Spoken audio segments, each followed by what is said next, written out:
पंतप्रधान नरेंद्र मोदी यांनी वर्षभर सोनं खरेदी करू नका असं आवाहन देशवासियांना केलंय। मात्र जळगावच्या सुवर्णनगरीमध्ये महिलांकडून सोनं खरेदी केले जात आहे। लग्न समारंभांसाठी सोनं खरेदी करावंच लागतं असं इथल्या नागरिकांचं म्हणणं आहे। तसंच मोदींच्या आवाहनाचा सोन्याच्या दरावर परिणाम होईल असं सराफा व्यापाऱ्यांनी सांगितलंय।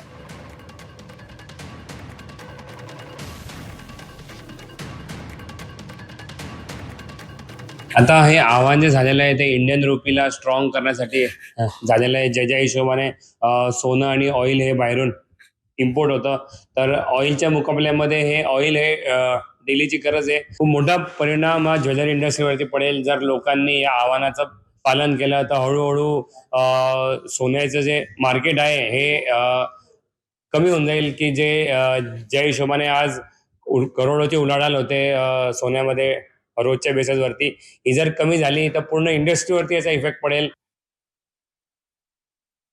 आता महिला तो सगळा विचार नाही करत।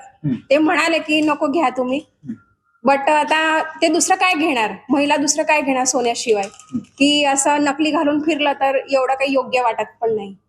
आणि लग्नाला जायचं, जॉबला जायचं तर पाहिजेच। म्हणजे लाईफ इज अनसर्टन, म्हणजे आपण 1 वर्षानंतर त्याचा रेट वाढेल की नाही वाढणार ते अनसर्टन आहे।